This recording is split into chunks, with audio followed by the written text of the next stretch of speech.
안녕하십니까. 하나금융경영연구소 주윤신 수석연구원입니다.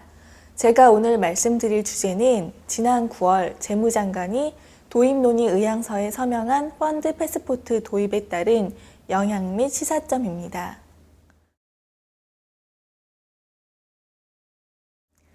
펀드 패스포트는 펀드의 인가, 등록, 판매 등에 대한 공통규범 마련을 통해 국가 간 교차 판매를 허용하는 제도입니다.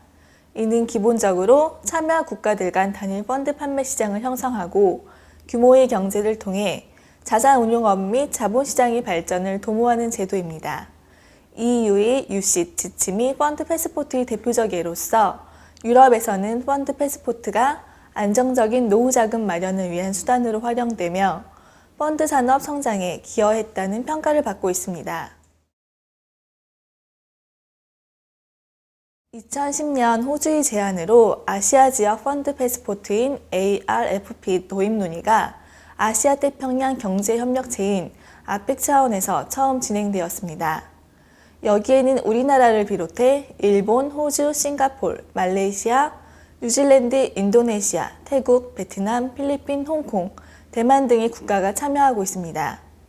지난 9월 20일 한국, 호주, 뉴질랜드, 싱가포르 등 4개국 재무장관이 아펙 재무장관 회의에서 아시아 펀드 패스포트 도입 논의 의향서에 공식 서명하였고 이후 일본, 태국, 필리핀이 관련 논의에 참여하기로 결정하였습니다.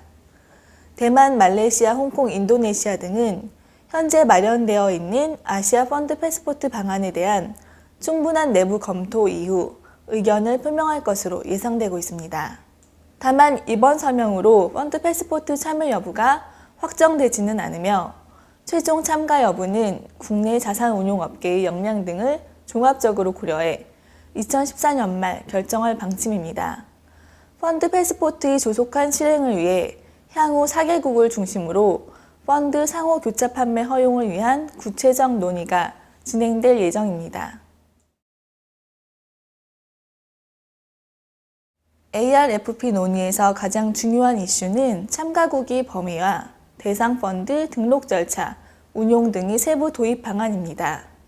참가국 범위와 관련해서는 효율적 운영체계 구축을 위해 규제 역량이 충분한 국가들을 중심으로 초기 파일럿 그룹을 형성하고 이후 다른 아시아 국가들로 참가국 범위를 확대할 계획이 있습니다. 다만 타 국가의 참가를 허용하는 시기는 파일럿 그룹에 의해 결정됩니다.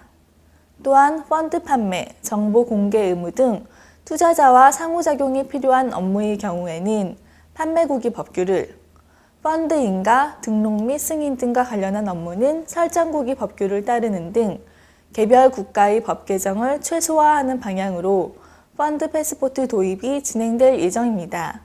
이에 대한 보다 구체적인 세부 도입 방안은 참여국 간 논의를 통해 2014년까지 확정할 계획입니다.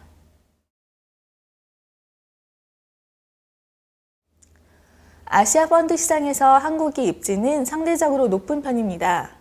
즉, 한국이 아시아 펀드 시장에서 차지하는 비중은 약 5.8%로 아시아에서 5번째로 펀드 시장 규모가 큰 것으로 나타났습니다. 하지만 ARFP 도입 의향서에 서명한 국가들과 비교시 금융산업 발전 정도 및 자산운용산업 경쟁력이 매우 낮은 상황입니다. 예를 들어 2013년 WEF 경제력 순위 중 금융시장 발전 정도는 호주, 뉴질랜드, 싱가포르이 각각 7위, 4위, 2위로 81위를 차지한 한국 대비 매우 높은 수준인 것으로 나타났습니다.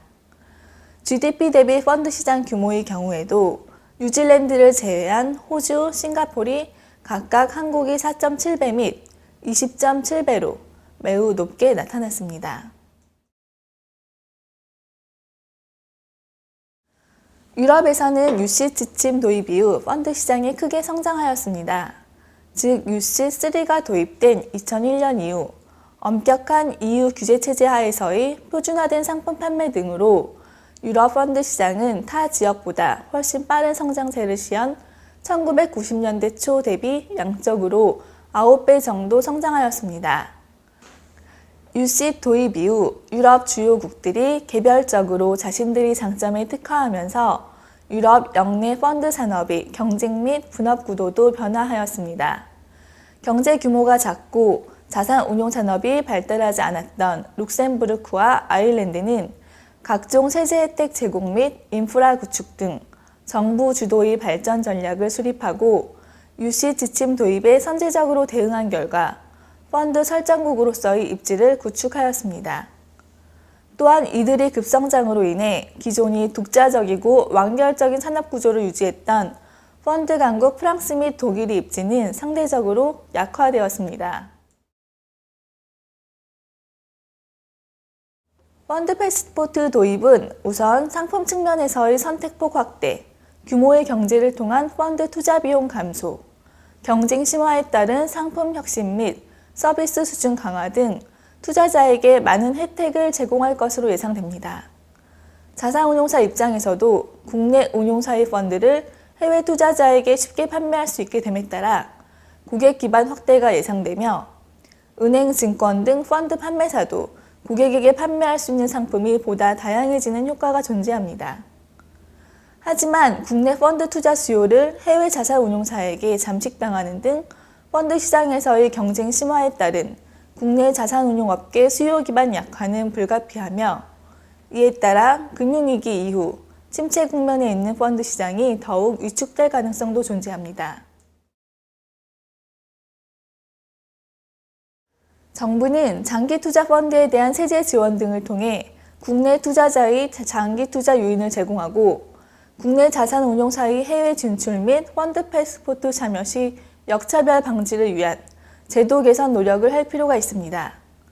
또한 국내 금융회사의 경쟁력 강화에 도움이 될 것으로 예상되고 자산운용업계가 진출을 희망하고 있는 대만, 말레이시아, 인도네시아 등의 국가들에 대한 적극적인 펀드 패스포트 참여를 유도해야 합니다. 펀드 패스포트 도입이 포화 상태에 이른 국내 자산운용산업 활성화를 위한 불가피한 선택이라면 국내 금융회사도 패스포트 참여국 중 펀드 시장 성장 가능성이 높고 국내 운용사의 장점을 잘 살릴 수 있는 국가를 중심으로 적극적 해외 진출 전략을 수립하는 한편 외국 운용사들과의 경쟁에서 밀리지 않도록 상품 개발, 서비스 개선 및 유망 인재 확보 등을 통한 수익률 개선 등 업계 스스로 경쟁력 강화에 나설 필요가 있습니다.